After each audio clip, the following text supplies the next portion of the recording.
বিজেপির কর্মী অঙ্কুর রানা দ্রুত ফোন টাইপ করে চলেছেন, কয়েকশো হোয়াটসঅ্যাপ গ্রুপে বার্তা পাঠাচ্ছেন, যেগুলো তারই তত্ত্বাবধানে রয়েছে। পশ্চিম উত্তরপ্রদেশের মিরাট লোকসভা কেন্দ্র ভারতীয় জনতা পার্টি বা বিজেপির সোশ্যাল মিডিয়া কোঅর্ডিনেটর তিনি। গত মাসে সেখানে ভোটের আগে বিবিসিকে বলেছিলেন, আমার 400 থেকে 450টি হোয়াটসঅ্যাপ গ্রুপ রয়েছে, যার প্রতিটিতে 200 বা 300 জন সদস্য আছে। এইভাবে আমি ব্যক্তিগতভাবে প্রতিদিন 10 থেকে 15,000 মানুষের কাছে পৌঁছাই। তিনি একটি প্রশিক্ষিত এবং দক্ষ দলের অংশ ছিলেন, যার লক্ষ্য ছিল লাখ লাখ ভোটার এবং গোষ্ঠীর কাছে বিজেপির বার্তা পৌঁছে দেওয়া। ওয়ালটন ফ্রিজ কিনে অনেকের মতো আপনিও হয়ে যেতে পারেন মিলেনিয়াল, সেরা পণ্যের সেরা অফার। বিজেপির এই হোয়াটসঅ্যাপ অভিযানের ব্যাপকতা কিন্তু বিস্ময়কর।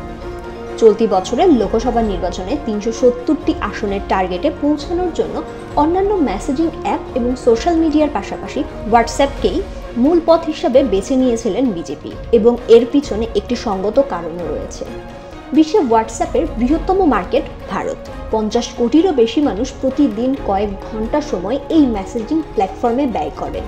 রানার মতে, তরুণদের কাছে পৌঁছানোর জন্য হোয়াটসঅ্যাপ বিশেষভাবে কার্যকর। 40 আবার ফেসবুকে বেশি সক্রিয়। একটি ডিজিটাল বিপণন সংস্থা চালানোর কারণে সামাজিক যোগাযোগ মাধ্যম কিভাবে দর্শককে আকৃষ্ট করে তা ভালোই জানা তার। বিশেষজ্ঞরাও মনে করেন, সামাজিক যোগাযোগ মাধ্যমে প্রচারের বিষয়ে প্রতিদ্বন্দ্বীদের থেকে অনেকটাই এগিয়ে বিজেপি।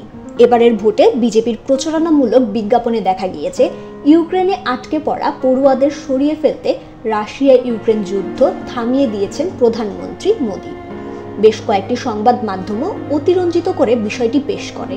এই বিজ্ঞাপনটি সামাজিক মাধ্যমেও ব্যাপকভাবে দেখা যায় এবং তরুণ ভোটারদের মধ্যে বিষয়টি বিশ্বাস করার প্রবল প্রবণতাও লক্ষ্য করা যাচ্ছে।